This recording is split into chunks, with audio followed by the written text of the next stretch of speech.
the key issues of its agenda in order to eradicate colonialism in all its forms and manifestations. They also will be speaking about the regional situation, and they also speak about the prospects of making its geographical representation even wider. On the 15th of April, Minister of Foreign Affairs will participate in the exhibition Anniversary Year from Mexico to Argentina, because we're going to celebrate anniversaries of diplomatic relations with many countries. Argentina, 140 years, Mexico, 135 years, Colombia, 90 years, Bolivia, Venezuela, Guatemala, Dominican Republic, Ecuador, 80 years, Honduras, 35 years, and 65 years of restoring diplomatic relations with Cuba. Diplomatic corps accredited in Moscow, scientific and business circles and the media will be invited. Foreign Policy Archive of the Russian Federation will provide the necessary copies of the documents about the relations with the mentioned states, as well as the materials that demonstrate the development of multifaceted cooperation in politics, economy, culture, and humanitarian spheres. It will also be dedicated to the fight against fascism in the Latin America and the Caribbean countries. And organizers of the exhibition say that this exhibition will be imbued with the unique Latin American character and will do everything necessary that all the people could see the digital form of this exhibition. On the 16th of April, there will be the 44th Council of Heads of Entities of the Russian Federation presided by a foreign minister. There will be governors, representatives of the administration of the President of the Russian Federation, and the federal organs of executive authorities. As you know, there are many citizens that want to come from the hostile countries to our country. This is being implemented in the context of the presidential decree on providing humanitarian support to people that share traditional Russian spiritual and moral values. They will be discussing the recommendations of information, legal, and organizational character to have a systemic work in this sphere.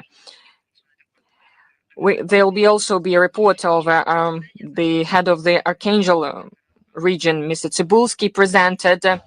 And the governor of the Amur region is going to speak about the creation in the city of Blagoveshchensk, a competent center for Russian-Chinese business cooperation at the federal level to coordinate bilateral interregional ties.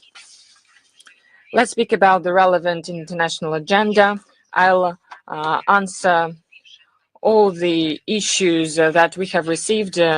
We have already commented on it. There were many issues about another round of Russian and US negotiations, consultations concerning the functioning of our diplomatic missions. They will be tomorrow. This will be the second round of Russian-US consultations dedicated to normalizing the functioning of diplomatic missions of two countries. The place and the list of participants are not going to change. They will be in Istanbul. Alexander Darchev is going to be the head of Russian delegation, and the US delegation will be headed by the Deputy Assistant Secretary of State, Sonata Kota. There will also be representatives of the foreign policy departments of Russia and the US. They'll continue their detailed work in order to remove the various technical obstacles that make it difficult to work for the diplomats of both our countries. The situation around Ukraine.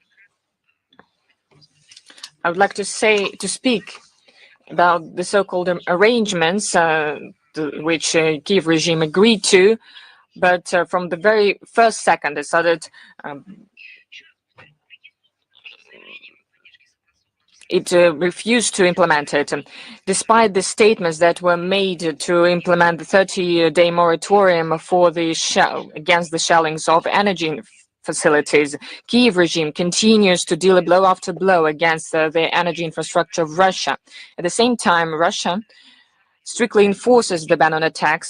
Since the 4th to the 7th of April, Ukrainian armed forces attacked energy facilities in Russian regions 32 times.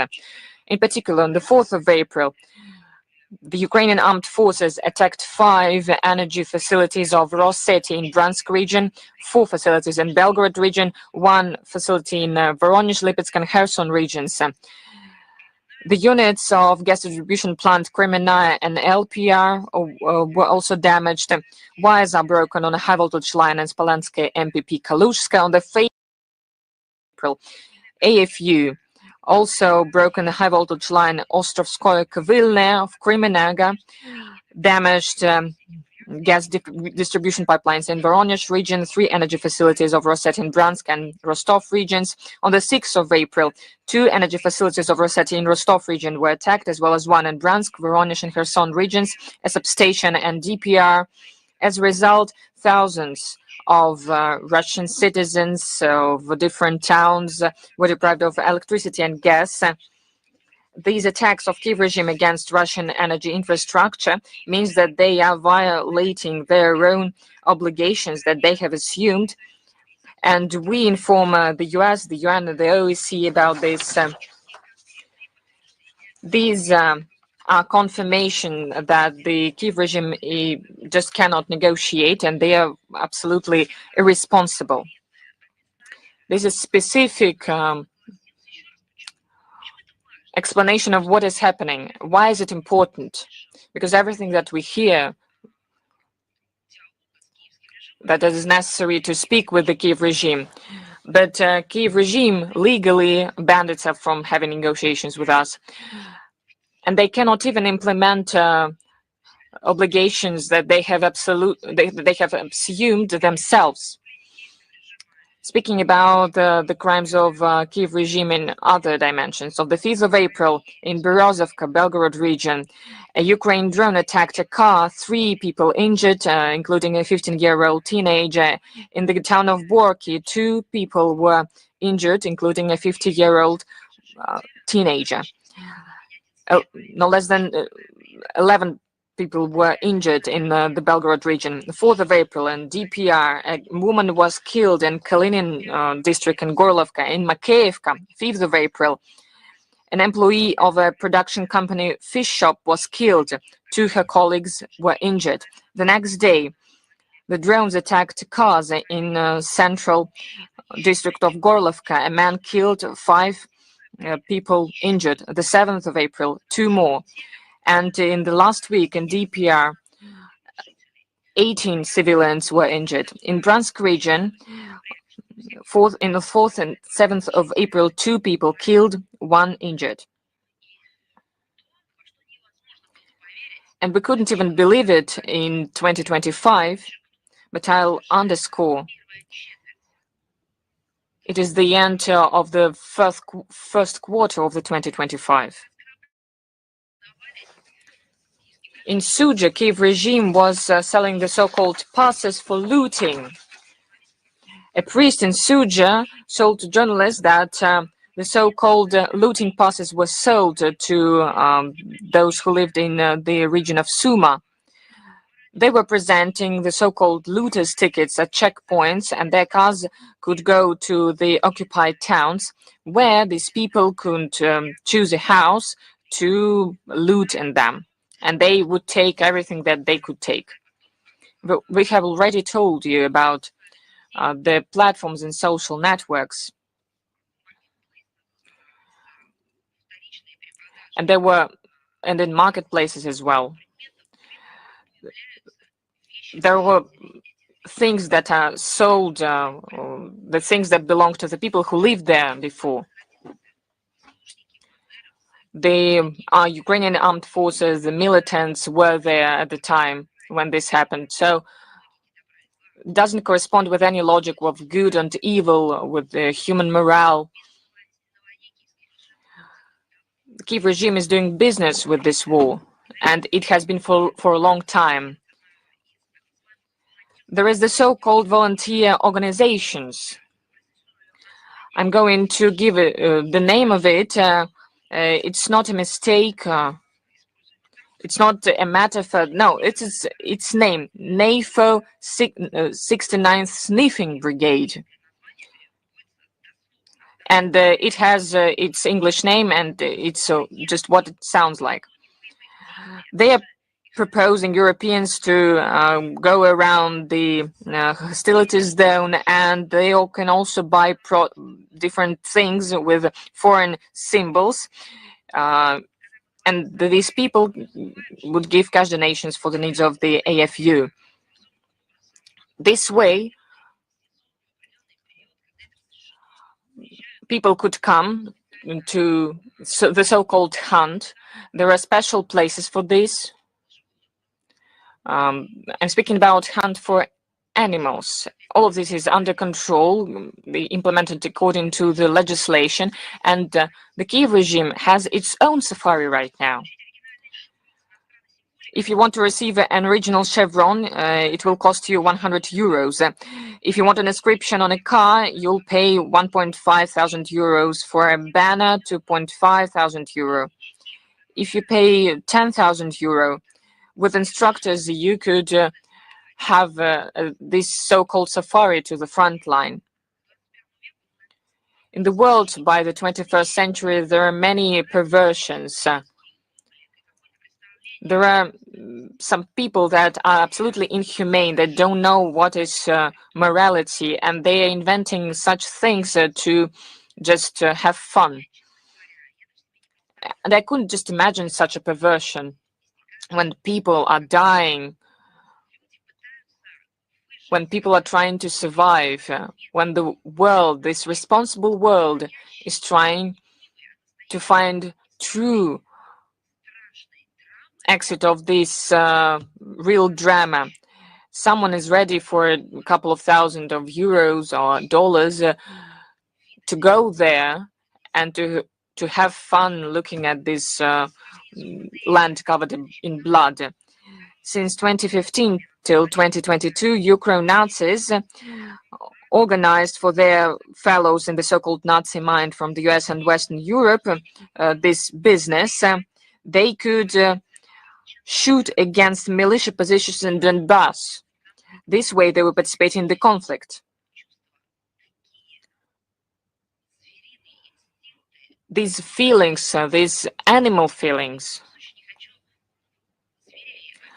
I don't want to speak ill of animals because these people are, the instincts of these people are even worse than animals have.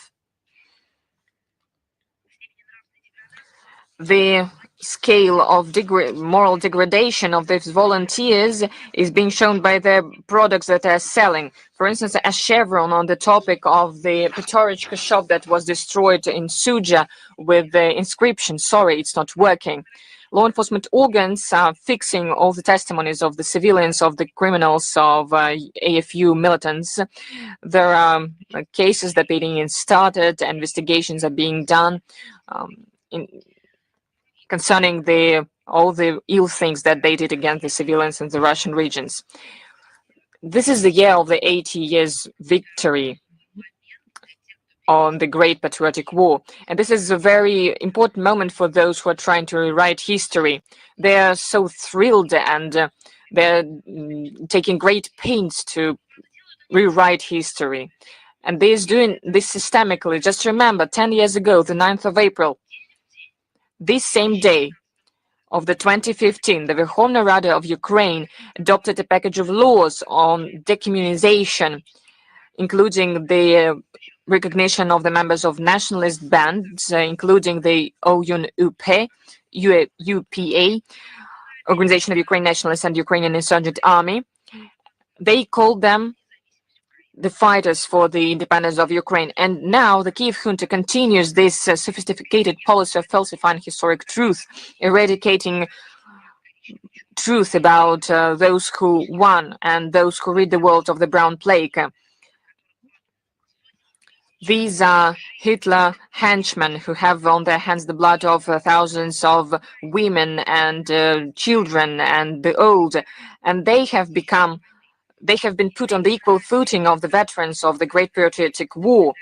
The names of these punishers and collaborationists were included in the annual calendar of the commemorative events and anniversaries of Ukraine. The streets, the monuments were put to honor them. The march torches were organized to honor them, and all of this continues today. And the Western supervisors of the Kiev regime would not only turn a blind eye on the flouting of the memory about this war of the 20th century, but with their silence, they just bless the revival and the imposition of this all of this in the public consciousness of Ukraine. And all of this is now seen in Ukraine. European politicians just do not want or are not able to draw conclusions from the history lessons. In the 1930s, it was the same, and right now, the neo-Nazis, at the time that was Nazis, they're trying to inflict a defeat on us. Maybe they're not using this terminology, but we understand what they're thinking. I would like to remind you that such endeavors are doomed to fail. Neo-Nazism has no future. Like 80 years ago, it will be defeated and eradicated. Speaking of punishments for crimes of Ukrainian nationalists, Russian courts continue to issue verdicts to Ukrainian Nazis. 40 years of imprisonment in absentia. That is the sentence for mercenary from Uruguay. There were criminal cases initiated regarding mercenaries from Finland and Georgia, and both these persons are put on an international wanted list. This work does not end, not for a single second. We will brief you on it regularly.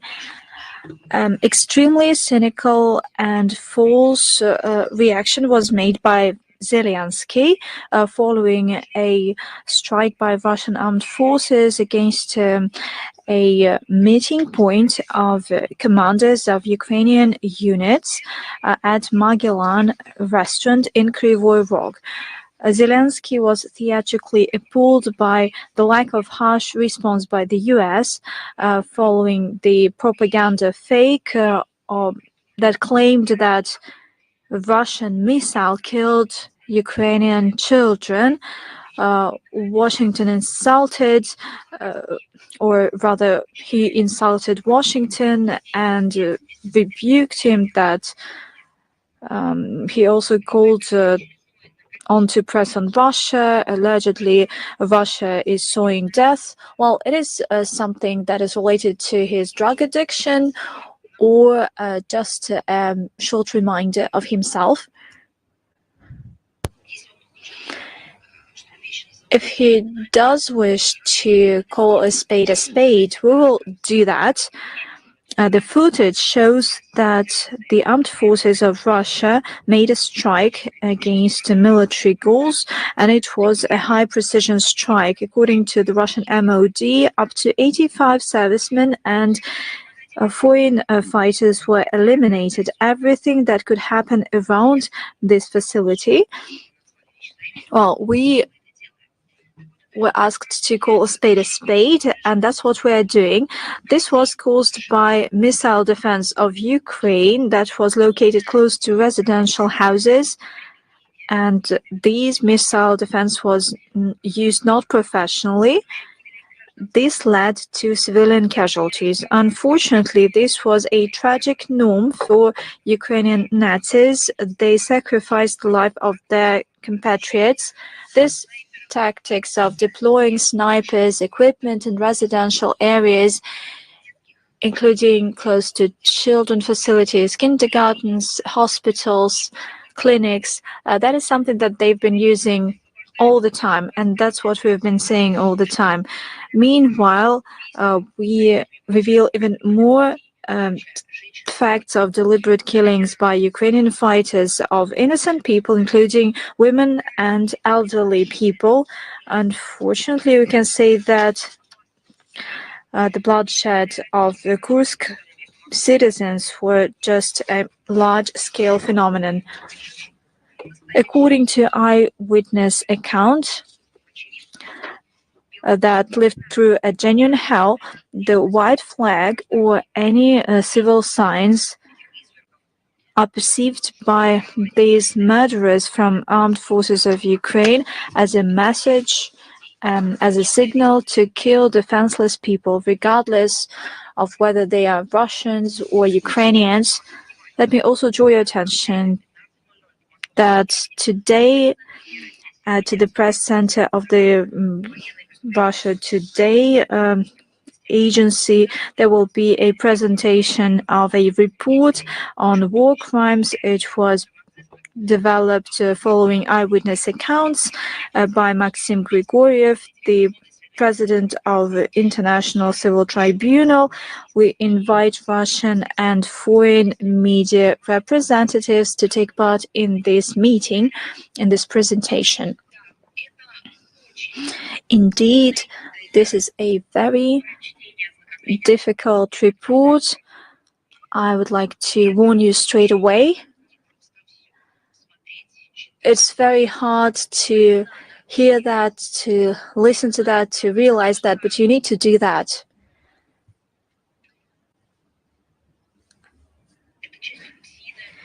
And you need to do that not because it's part of the routine. You need to do that to realize the scale of inhumanity of the regime that has been set up by the West and has been developed by the West for many years. On the 4th and 5th of April, Kiev hosted a meeting of heads of general staffs of Ukraine, the UK, and France to deploy a multinational peacekeeping contingent as part of something that I really like, the coalition of the willing. Basically, we're talking about modalities of a future French and British intervention to the Black Sea ports of Ukraine, primarily Odessa, and no decision was taken, which is frustrating for Zelensky. He expects that his allies will take specific steps to send troops, namely that these countries would start fighting on the side of the Ukrainian regime. We have repeatedly stated the repercussions that it could lead to. Let me once again recall that any foreign military presence in Ukraine, regardless of plans, flags, banners, and mandates, would be considered by Russia as a security threat to our country, and it has a direct risk of a direct clash with certain members of NATO and hence the whole alliance against our country. And certainly they need to cook up an ideology for all this mayhem, and new history textbooks are being developed in Ukraine. That is another drop in an ocean of an outright lie in Ukraine. Now they give history textbooks for high school students, and these textbooks are recommended by the Education Ministry of Ukraine. School children are to study the whole section dedicated to the ruling. Wait for it. You might think that this is a textbook about great Ukrainians, princesses and princes that were moving thousands of years ago towards England, and they married the local population. Not at all. Turns out that it wasn't the end of this craziness. There are some other options. Now high school students are presented with textbooks that have a whole section on the ruling of the reformist Zelensky. You know, some might write and some might say that there is this hero worshipping ideology, but I believe that that is not the right language, the right wording to describe it. I believe that Around Zelensky, Ukraine and Western media is creating something of an occultic. This textbook presents its pseudo achievements. What are these achievements? Well, for one, and I'm not joking, that is something that is stated in the textbooks that are adopted in Ukraine. This is not a sect, although we might use it for the Kiev regime. We're not talking about some sect representatives that publish these textbooks. These are officials in Ukraine that adopted these textbooks. One of the achievements of Zelensky is that he opened up the land market from the territory of Ukraine. This fertile land is being exported, and that's how they name it, the opening of the land market. Another achievement of his is a huge red tape and huge corruption around the big construction. You know that it was initiated back in 2020 in order to improve infrastructure and education, and turned out that it was all constructed at high price, and all too often it was called a big theft rather than big construction. And now it is something that school children should be proud of in Ukraine until they are not drafted. As for thousands of exterminated Ukrainians on the battlefield, economic disaster and outright robbery, nothing is said in this regard. The internet, social networks talk about that, as well as women, mothers, and spouses of those who are being sent to this bloodshed. These facts once again confirm the relevance of the special military operation. As our leadership repeatedly stated, the goals of the special military operation will be definitely achieved. And another material that we saw in social media, it was something of a hype. In a media platform, there is mounting evidence that the Kiev regime turned the war into a lucrative business. We talked about black band transplantology. It has reached to record high numbers. Even before 2022, we have repeatedly raised this issue of black transplantologists, and there was a relevant journalist investigation by Russian journalists and Western ones. Now there is a number of other evidence, namely from Andrei Chemur, who is a prisoner from the 41st Infantry Brigade of the Ukrainian Armed Forces. Turns out that he had a certificate from the Defense Ministry, from the Health Ministry of Canada's province of Ontario, stating that he would voluntarily donate his body, organs and tissues once he is dead. The fighters filled in these blanks, and the soldiers were told that this file, this paper, and you should be brave enough to comprehend it. This is a French medical certificate, since this document is in French, which is one of the official languages of Ontario, Canada. And this medical French certificate would allow these soldiers of Ukraine to be treated in one of prestigious hospitals in France once they are wounded. Those drafted in Ukraine do not master French, and Kiev adopted this model. After a fighter dies, he will have his body organs removed, and probably Canadians would not know who was the donor of a new kidney or a heart. And these documents and those who signed this document could be missing forever. Probably these documents are made legal in Ukraine, and that is why even a person is wounded but could be healed.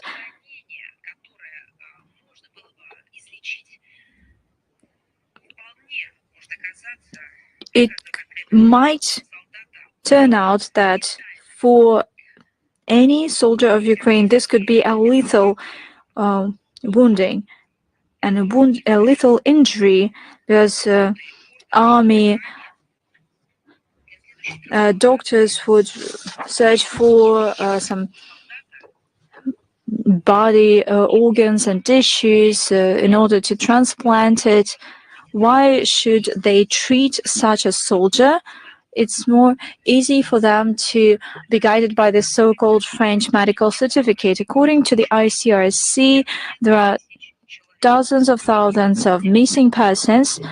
It's not quite clear how many of them were donors for wealthy Canadians, but I believe that this question will be answered.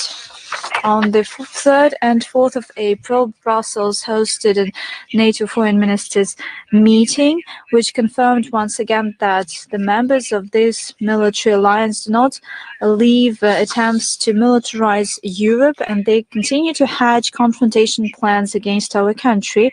Alliance believes that Russia is a long-term threat and would remain as such even after the end of the Ukrainian conflict, as they prepare for an armed conflict against us. According to NATO, it could happen, and that's what they think. It could happen in 4 or 5 years' time.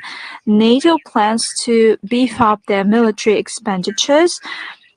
They actively call to reach the 3 or 5% of GDP for defense. A huge sum of money, over $1 trillion of USD, are spent for military purposes. Their economies are crippling. There is the destabilization of Europe. There is a myriad of problems in social sector. Does anybody have any questions left regarding the so-called peaceful nature of NATO? I don't think so. By the same token, we see the same case in the EU.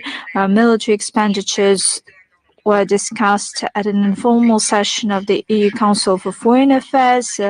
It took place on April 2nd and 3rd in Warsaw. There's a task of inflicting a strategic defense on the battlefield against us. They intend to spend over 800 billion euros in the upcoming 4 years, namely almost €1 trillion. In this spirit, NATO and EU is building its policy, and Ukraine is presented with this role of a victim in geopolitical standoff with Russia. The collective West seeks to continue supporting the Kiev regime. They should keep on fighting. Over the past 3 months, NATO have already allocated 20 billion euros to Ukraine. The alliance shows no aspiration to encourage their puppets to have constructive negotiations. On the other hand, NATO, by all forces, tries to fuel the conflict. At a meeting in Brussels, NATO Secretary General Mark Rutte openly spoke in favor, and that is a quote by NATO SG. He wants the front line to move not from the east to the west, but the other way round. They wanted to move towards Urals, according to one of our songs by Vysotsky. Brussels believes that, actually, that is quite funny for me to say this coalition of the willing, some kind of obsessed maniacs. That's how I would call them. This is the most radical part of NATO, and they rushed to take part in the conflict in Ukraine. the UK and Macron's France convene summits, and they do not realize that their reckless actions could lead to the most large-scale conflict in Europe since World War II. But that is something that I've already raised previously. Speaking about France, we have repeatedly highlighted the violations by France of its international commitments, namely as a host country of UNESCO. It has repeatedly abused its status on a systemic basis and refuses to issue visas to Russians that are having business trips to UNESCO, or they delay the visa issuance, and by doing so, they undermine our participation in the meetings. Last week, we had another outrageous case of such neglect for the international law. They seek to undermine the work of our delegation at the 221st session of the Executive Board that took place on the 2nd to 17th of April. A visa was not issued in time to the Director for Multilateral Humanitarian Cooperation Department of the Russian Foreign Minister and Secretary of the Russian Commission for UNESCO, Alexander Alimov, and his trip was, well, he missed his trip. Once again, mind you, he didn't want to come to France. He wanted to come to the international organization hosted by France, and France has the relevant obligation to issue visas. Yeah. On the 6th of April in the Charles de Gaulle airport, there is happened something that cannot be explained, and we expect explanations from the French side, but we don't know how they're going to justify themselves. French border service, without explaining anything, detained an employee of the Russian Foreign Ministry, the member of the Russian official delegation, taking her phone and computer. The embassy of Russia immediately sent a consular worker to the airport, and our diplomat had to wait almost 7 hours to receive access to a colleague that has come as part of the official delegation to France.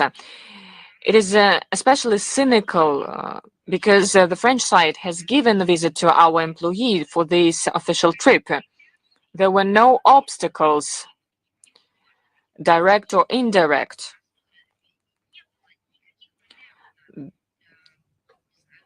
There were no claims, and the French visa was given to this employee.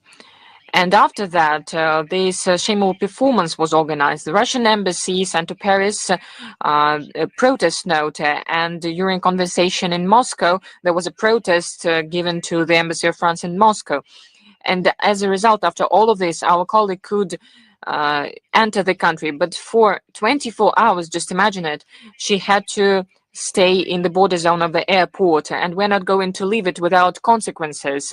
And when we're speaking about consequences, we want Paris to understand that no protest note is not a consequence.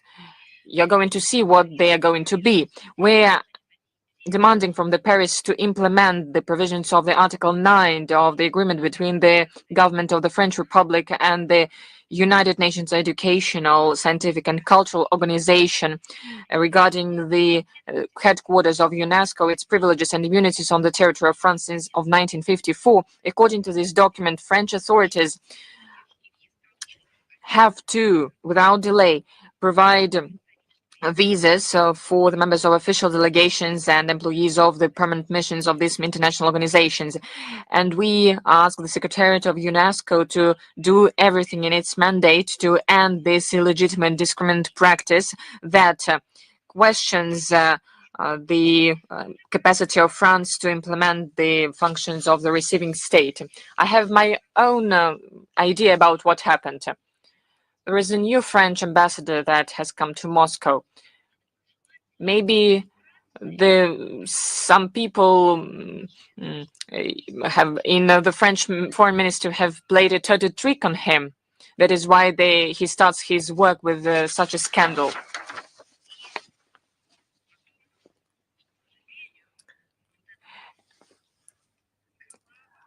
Well, unfortunately, this wing in France that suffers these colonial problems, it has history. This is historical fact. Paris has a great colonial legacy, and we have already have been speaking about colonialism, French colonialism in other regions of the world, and there is a special section in our website regarding historical and legal responsibility of France for colonial and post-colonial period crimes. Paris has turned a whole continent in its resource base. French colonial policy was based on the ideas of racial and cultural, as they formulated it, supremacy. And the French thought that they were bearers of higher meanings, as they called themselves. As for Algerians, the colonial administration was using abductions, extrajudicial executions, tortures, sexual violence. As a result, millions of people were killed. Political instability was the result of all of it, as well as underdeveloped economy and the damage to environment. Brutal crimes of colonial past are still being felt by the many peoples of the world. And one of the examples of the crimes of France of the colonial period is Algeria. This is a North African country that before the French colonists came, a very important country, and it restored its independence only in 1965 after 8-year war that ended with the Avian Accords that gave Algeria freedom. Freedom after 132 French occupation. Algeria takes efforts progressively to show the facts of its fight against colonialism. There was a National Museum of Fighters for Independence created in order to preserve the memory of colonial policy against Algerian people, about the resistance to colonial powers, and about its fight for independence. The information about the crimes committed by the French in Algeria is a part of their historical memory. Despite the number of people that were killed and tortured, the French government refused to accept the scale of the crimes that were committed during their colonial rule. They were using torches, chemical weapons, they were using nuclear weapons. This rude behavior of official Paris made Algerian authorities to start preparing the draft law on criminalizing colonialism. And on 27th of March, they declared about this in the parliament of Algeria. So this will make the crimes during the colonial period of France are official, and it will demand compensations from the Paris for this, because all of this should be considered crimes against humanity, and those who made it are the Nazi executioners. And Russia supports Algeria in its striving to make French responsible for the crimes of colonial period and to receive just compensation for the past and current dire consequences of colonialism.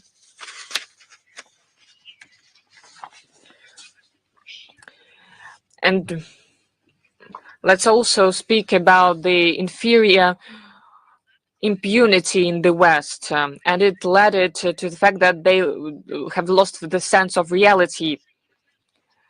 The EU is destroying its own economy, refusing to use our energy resources. It is being in fever right now because of the increased tariffs on imports from the EU introduced by the US administration. They are not. They are promising to protect the interests of their own citizens and producers, but the prospects are very grim for the EU economy. In 4 years of presidency of the new administration, they can lose around a trillion euros, but they are giving the number of 750 billion euros. I wouldn't like to speak about the future losses, but about the losses that they have already suffered. The EU doesn't want to tell their own citizens how they have collapsed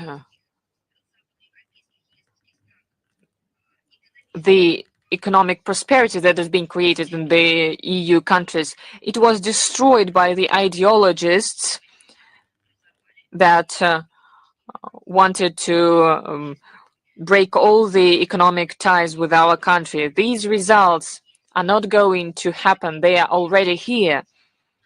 There was a wave of the so-called criticism or any attempts to analyze of what is going to happen to the EU with the new US tariffs.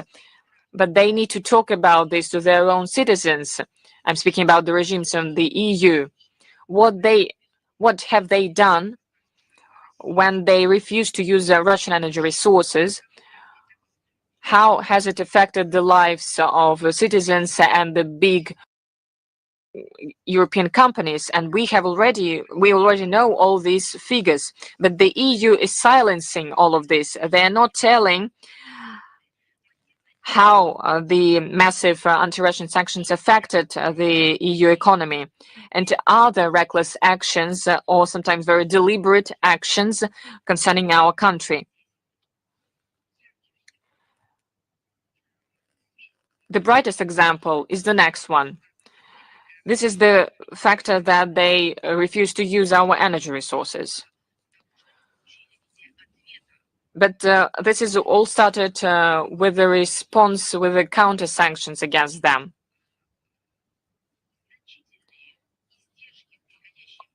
They suffered great losses because of this in different sectors of the economy and production. Trying to damage Russia, the EU started a destructive policy of refusing to use our energy. Let's speak about this. The suicidal policy didn't give the desired result concerning our country, but first of all, it was a blow for the EU, its member countries. It's no secret that the sustainable supplies of Russian energy on favorable conditions for decades were the basis of prosperity and competitiveness of the European Union. But we need confirmation, some evidence. And I have the figures. The growth of the EU economy slowed down a lot in 2024, just 1%, and the GDP of Russia increased by 4.1%. The production, industrial production in the EU continues to fall in 2024 by 2.4%. Concerning separate member states of the EU, the situation is more dramatic. According to Eurostat, in 2024, the reduction of the Germany GDP that used to be the driver of the EU economy, one of the most industrially developed countries of the association, was 0.2%, and the reduction of industrial production was even more, 4.5%, comparing to the previous year. The chemical industry suffered the most, and the German automotive industry. In 2024, 4 million cars were produced in the German plants, and this is 25% fewer than before the pandemic. This is a true sign of deindustrialization. These figures are the true sign of it. The companies are being stopped, as well as their promising projects in the sphere of semiconductors and hydrogen. The production potential goes over the ocean. This is no surprise, because European companies have to pay for energy 2-3 times more than the Americans. And for gas, they have to pay almost 5 times more. This is just tip of the iceberg. If we count all the lost profit of the EU from their reckless anti-Russian policy in the sphere of energy, the scale of the problem will be horrible. According to experts, during the period of 2022-2024, they had to buy more expensive energy instead of the Russian energy resources, and the EU has lost around 50-60 billion euros because of this indirect influence. The energy, if energy crisis wasn't there, if it didn't happen, and we need to remember that the cause of it are reckless actions of the EU and the West in general, the EU would continue to buy Russian energy on paying balanced prices, and they would save around 500 billion euros. And this sum is compared to the money that the EU officials are trying to find to preserve the competitiveness of the EU. It wouldn't be just money. It would be working money. According to experts, the accumulated losses of the GDP in the EU by 2024 are 3.8%, and since 22 till 2024, this indicator is 2.4%. So we're speaking about the losses around 1.3 trillion euros. There are even higher estimates. But let's just take these ones that are verified. This is the price of anti-Russian policy of the EU. Yes. Russophobia costs a lot. And when someone in Brussels speaks about successes in their track of refusing to use Russian energy, they can remember all these figures. And first of all, this destructive EU policy affected common Europeans. Experts have calculated the EU citizens received 1.6 trillion euros revenue less in 2022-2024. This is a lot of money that could be used to solve real acute problems. For instance, fighting energy poverty and other problems as well. But if we're speaking about this, according to Euro Commission 2024, around 47 million Europeans could not afford to heat their houses enough. 47 millions, what does it mean? 1 in 10 people. It's no surprise that the EU officials are doing all they can to support the grade of anti-Russian rhetoric. They have to press their citizens, making them tighten their belts, but it becomes even harder. Right now, Brussels has, because right now people have a lot of access to different information on the internet. However, Brussels continues its suicidal way, squandering hundreds of billions of euro to support Kiev regime, to militarize European economy, paying for the supply of expensive US energy resources. And we come to the question that we have already asked, whose interests they are protecting, being headed by the Ursula von der Leyen. On the 13th of April of 2015, the UN General Assembly has adopted the International Convention on the Suppression of Acts of Nuclear Terrorism, and the Russian Federation presented the draft of this convention in 1997 after painstaking work that sometimes seemed to bring up unbridgeable differences. Finally, we managed to create a text of this very important convention in fighting terrorism. The convention entered into force on the 7th of July 2007. It has become the first treaty that was adopted in the UN by the initiative of Russia. And for the first time, this anti-terrorist convention was created before any possible terrorist acts are being implemented, being committed with any terrorist acts with the use of nuclear materials or other radioactive substances. This is the first universal treaty that is dedicated to stop the use of terrorist acts with the massive destruction. This ensures that the anti-terrorist protection of peaceful and military atom and the prevention of terrorist acts with the use of improvised nuclear devices, and provides for inevitability of responsibility of people that commit such acts of nuclear terrorism on the basis of either extradite or prosecute.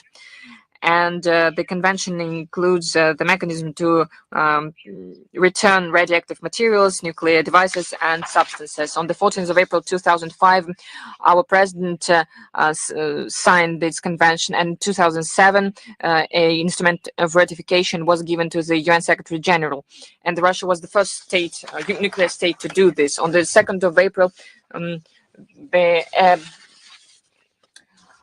boost of Leo Tolstoy was opened in the Colombian Institute of Culture, and it was dedicated to celebrating 80 years of the Institute of Culture that was opened in November 1944, as well as to the 90 years of diplomatic relations between Russia and Colombia that were established on the 25th of June in 1935. On the eve of the 80th anniversary of the Great War, we remember the gesture of friendship of the Colombian people that in the years of hardship during the Great Patriotic War, they showed solidarity with the feats of Soviet soldiers and the home front workers.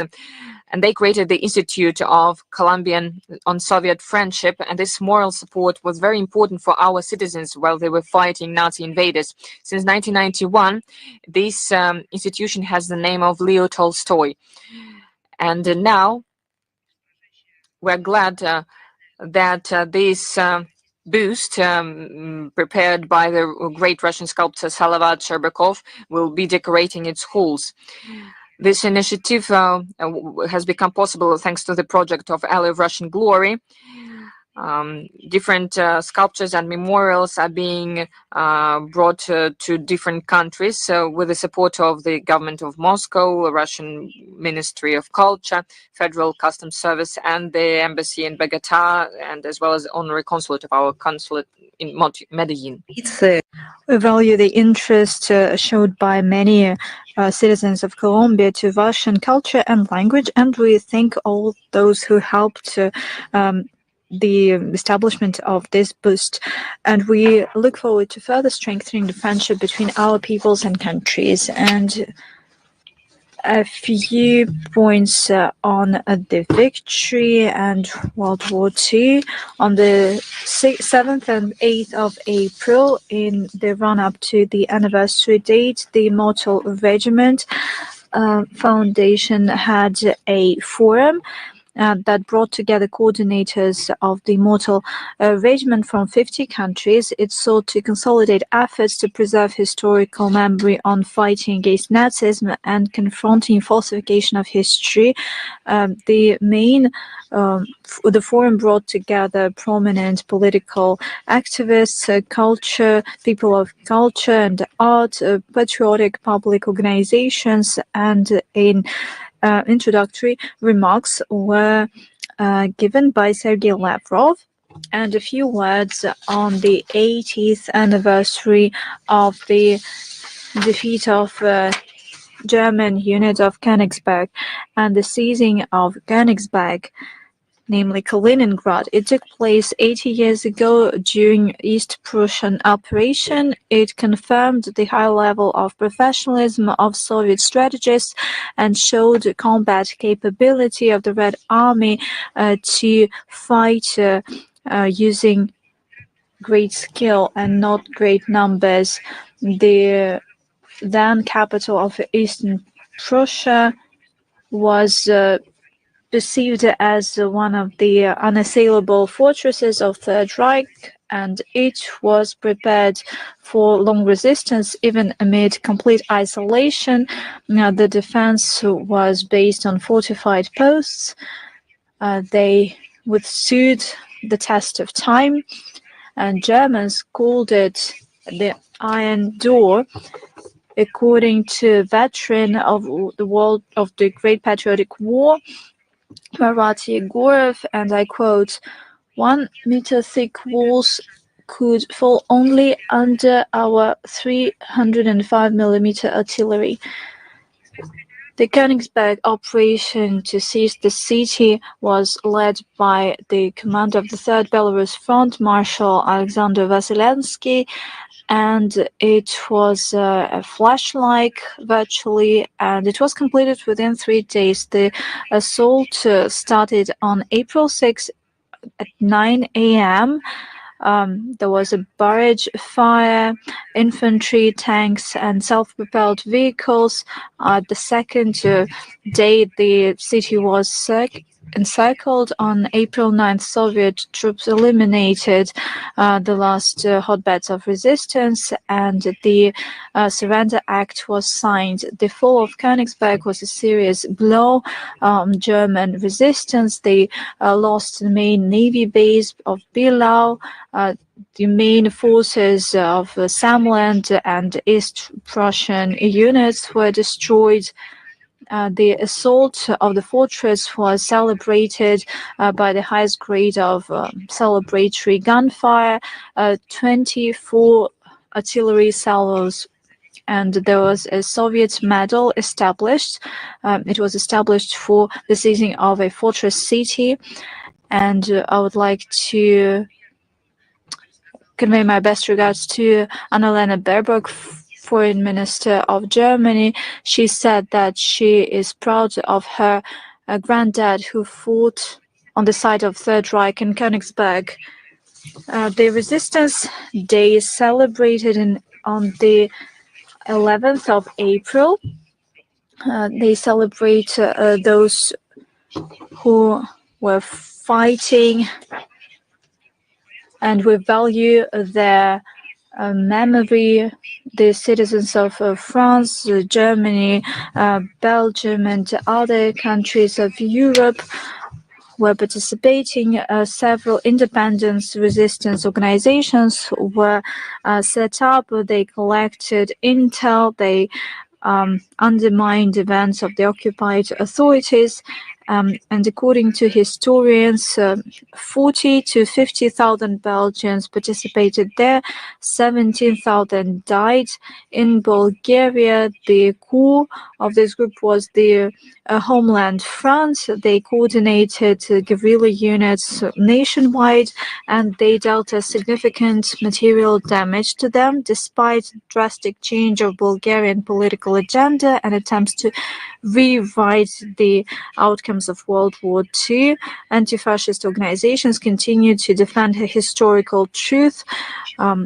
Citizens stand against destroying monuments to Soviet warriors. They pay tribute to Nikola Varsvapa, Vladimir Zaimov, Alexander Piev, Angel Wittgenstein.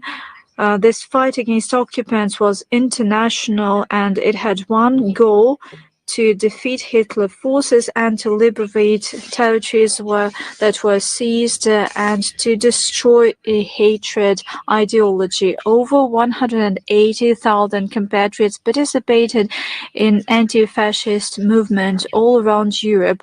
We're not talking about POWs that fled German concentration camps, but also innocent people that were put in slavery. We already talked about citizens that fought in France, Italy, Poland, Czechoslovakia, Greece. Let us talk about the Baltic states. In Latvia, some 125,000 Latvians and citizens of Latvian SSR participated in the movement, and units from Big Land helped these guerrilla movements. From Russia, from Belarus, in the Leningrad region in summer 1942, guerrilla regiment for Soviet Latvia was established. In February 1940, guerrilla movement of Latvia was established. It was at the helm of the liberating fight. Guerrillas attacked small Hitler garrisons. They punished traitors during the war. In Lithuania, over 9,000 Soviet guerrilla fighters were fighting. They destroyed over 10,000 occupants. They destroyed dozens of Hitler military camps, and they destroyed railroads, communication. They were exceptionally brave. Does modern Lithuania remember the feat of a 20-year-old compatriot, Maria Melnikaite? She was seized by German butchers during a military operation. Hitler supporters tortured her in an inhumane way, and before execution, Maria proudly said, "I have been fighting and I'm dying for Soviet Lithuania. Why did you come here, you German dogs?" And for this bravery, and she was brave, very exceptionally brave. And for this resilience, she was awarded with the title of the Hero of the Soviet Union. The armed fight of guerrilla movement in the Soviet Union made a decisive contribution and brought closer the end of the most murderous war in global history. Over 300,000 Soviet guerrillas were awarded with orders and medals. 249 were awarded with the Hero of the Soviet Union. Two of them were awarded with the Hero of Soviet Union twice. The movement also brought on board members of Foreign Ministry Nikolai Pevtov and Vladimir Shestakov, as well as Igor Dementyev. They will always be remembered.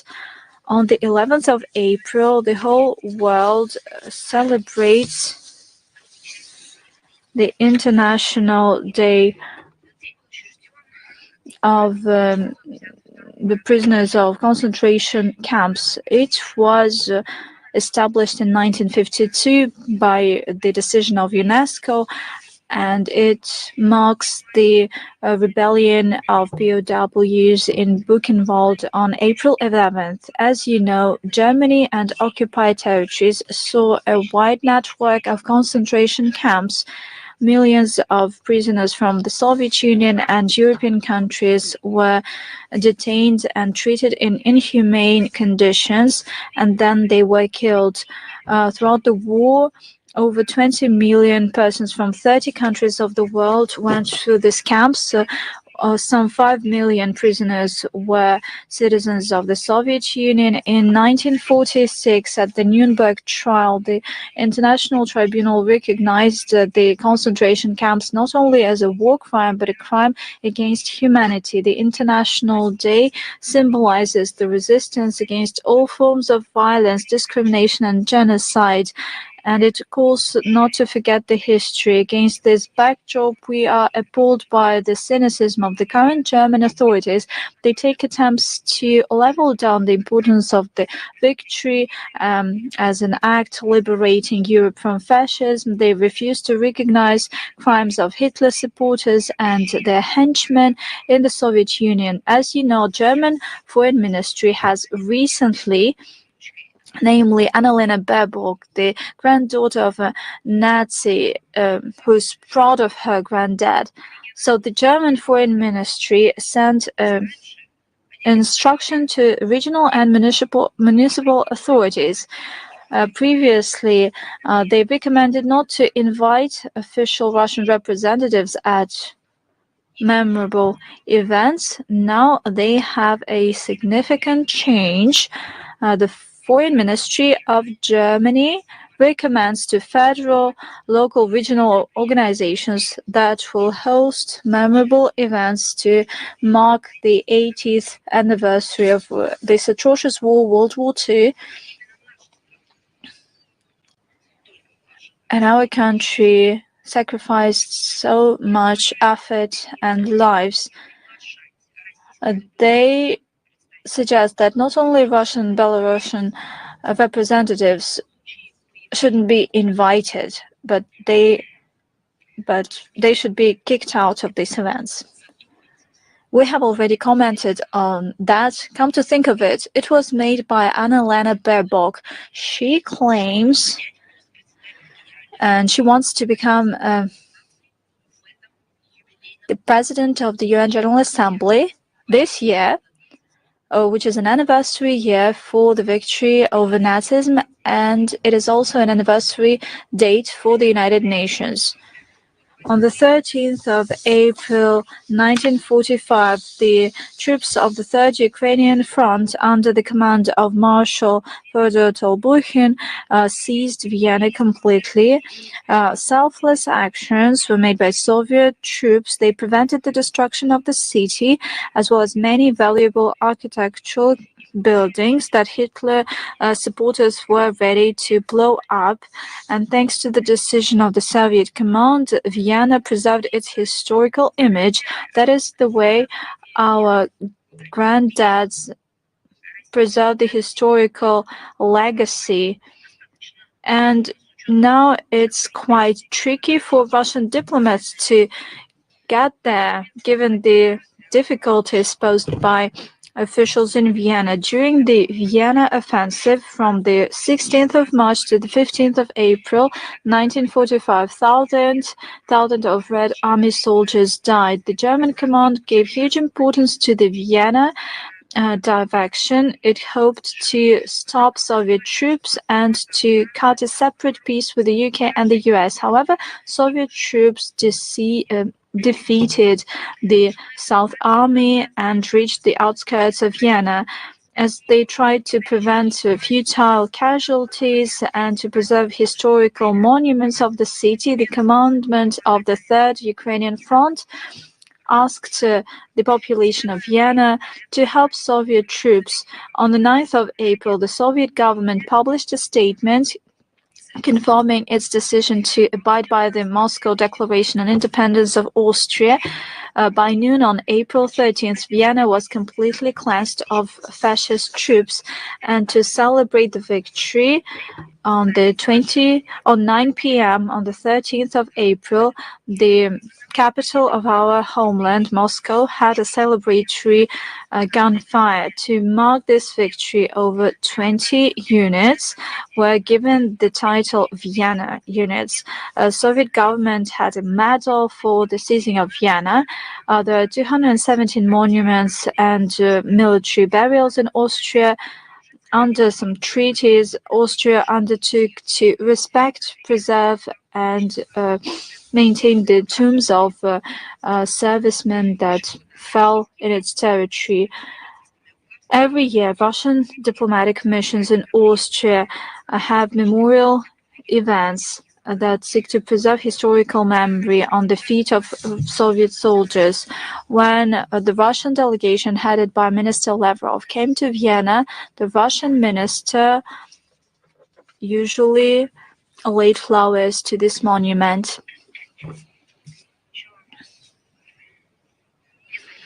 And a few important humanitarian points. On the 8th of April, the official website, Global Fact-Checking Network, was launched. We will definitely publish a link to this website.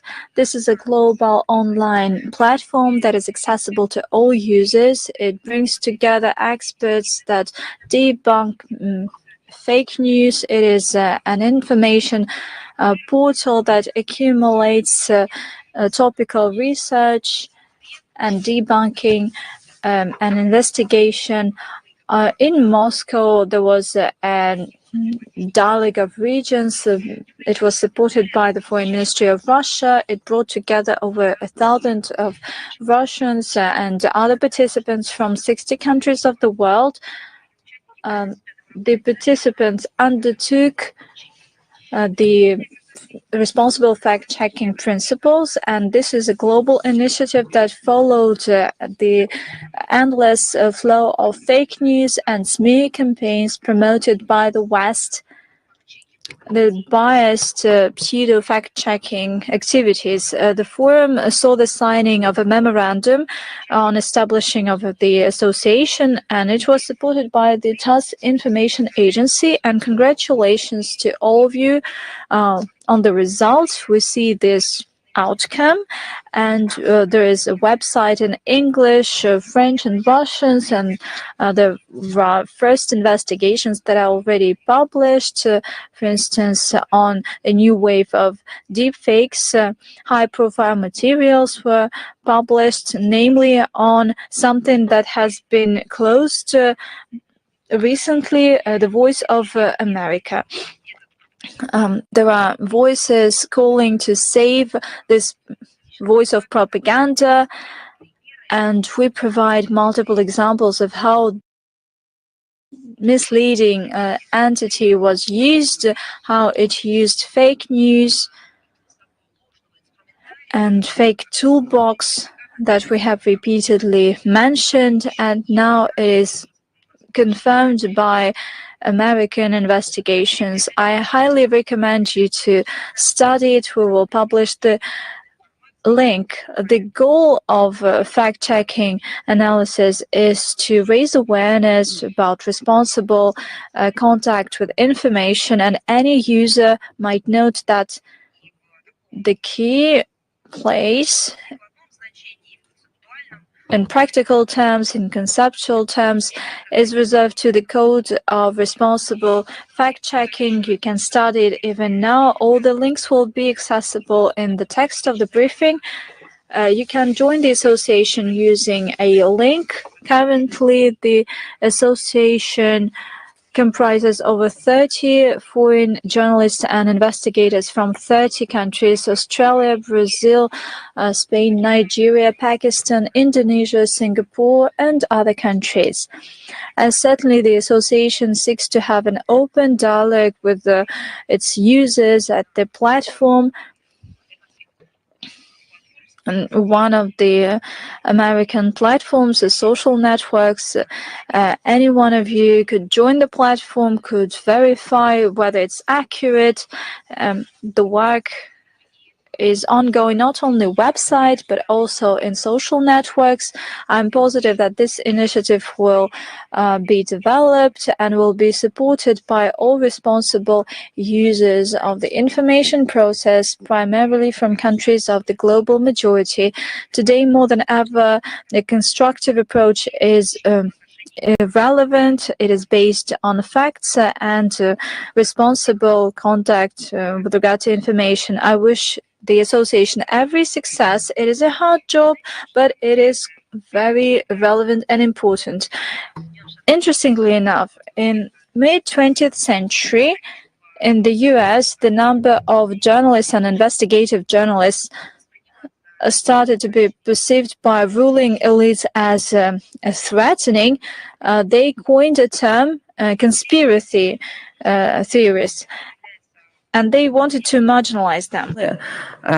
For those who are true investigators, there are special platforms for communication in order for them to implement what they consider the deed of their life. In March 2024, on the federal territory called Sirius, there was the World Youth Festival held. More than 20,000 delegates from 190 countries of the world participated in it, and we could see the progress of forming a proactive international youth movement that advocates just world order development of equal international cooperation based on mutually respectful partnership. The priorities of the Directorate of the World Youth Festival after the festival are the and strengthening of international youth community, preserving the legacy of the festival, as well as the support of implementing initiative of Russian and foreign citizens, as well as the organizations that are developing international youth cooperation. In order to present cutting-edge work of Russian youth ecosystem, there are several events that are being planned for 14th, 18th of April in the UN headquarters in New York. On the 17th of April, on the platform of the UN General Staff, in the context of the Economic and Social Council Youth Forum, the session called Russia is the Showcase of Leading Youth Work Standards is going to be held. The best practices will be presented by the Directorate of the World Youth Festival, Rosmolodezh, Russian Foreign Ministry, Russian community called Znania, the Ministry of Science and Higher Education of Russia, the Chamber of Young Legislators, and Russian delegation is going to include representatives of the federal organs of executive authorities, heads and members of civil society organizations and platforms, representatives of scientific and student communities, international associations, around 30 people, since 14 till 18 April, in the context of this Youth Forum of the Economic and Social Council of the UN. There's also going to be an exhibition held. It is called At the Heart of the Arctic Circle. This exposition is organized by the Directorate of the World Youth Forum with the support of Nuclear Energy Corporation, Rosatom, with the support of our ministry and our permanent mission in New York. And it will be dedicated to the 80 years of nuclear industry in Russia. And I'm ready to answer your questions. Международная жизнь, international life, you are here. And do you have any questions? Yes, we have a question, but you have already answered it in the first part. On the weekend, there was a chief of staff meeting. Big Asia, are you here? Yes, we're here. We have one question. At the end of March in Tokyo, there was a trilateral meeting of the meetings of the Japan, China, and South Korea, and Pekin and Seoul are going to renew their negotiations on the trilateral trade zone that ended, that stopped 6 years ago. What are our assessments about the prospects of strengthening trade and economic cooperation between three states, given the trade and economic pressure of the US? Russia is not part of this dialogue, not part of this trilateral dialogue. That is why we cannot give any assessments of the prospects of this format in the trade and economy sphere, especially speaking about the trilateral free trade zone. Of course, we welcome all the efforts that enforce stability and economic growth and prosperity in Northeast Asia. And all of this can be ensured only through a wide inclusion of all the countries of the region into this dialogue on an equal footing, without any division lines. Without any recommendations from outside the region how this region should live. If this is the work that is being done there, then we welcome such efforts. But once again, we cannot give an assessment, any evaluation, because we're not part of this format. They have their own agenda, and it is unacceptable for us to give any evaluation. Xinhua, are you here? Yes, we're here. Hello, Ms. Zaharova. We're glad to welcome you. Today we have the next question. Recently, the US introduced the so-called mirror tariffs for all their partners, introducing them against more than 180 countries and regions of the world, including some economies that are recognized by the UN as the less developed, and even uninhabited islands where only seals and penguins live. WTO forecasts that such actions of the US could lead to the reduction of the volume of the world trade of products in this year by 1%. How can you comment on that? According to you, what are the principles? What is the spirit that should we follow in order to ensure healthy development of the world trade and global economy? Well, I would like to proceed from your own question and to ask another one. Another question. Do not consider me being rude, but I would like to ask everyone who is now commenting without full understanding, commenting the introduction of tariffs against uninhabited islands where only seals and penguins live. Where were you before all these decades when the US was treating this way the countries where people live? They were treating these countries and places as places where only seals and penguins live. Many representatives of the US elites treat seals and penguins, treat people as if they were seals and penguins, introducing this illegitimate, illegal, sometimes even criminal sanctions, starting trade wars. I can speak a lot about the measures that were taken against our country. I can speak even more about the measures against Cuba. The period was longer, of course. I can speak about sophisticated measures taken against China. But I would like to remind today about the horrible measures against Syria. Because of the Westerners, it was under the fire of an internal standoff fighting international terrorism for many years. And it was suffering an acute lack of medicine, medical equipment during the pandemic. And there were sanctions introduced against the country and against its people, programs created, blockades introduced. That is what we should start with. It's not the time right now to wake up. We should have done it even longer before. The measures were taken by Washington against the EU directly and indirectly, and this resulted in the collapse of the EU economy. Where was the EU at the time? Now they are concerned by the tariffs. But before this, it was Biden who was speaking proudly how he made the Brussels and the EU bureaucracy and the member countries of the EU to introduce sanctions against Russia, understanding that there will be counter sanctions against the EU introduced by us. And no one wants to remember it. No one wants to pay attention to it, but the countries of the world majority were speaking about this. But many were just turning a blind eye to it. That is why we have to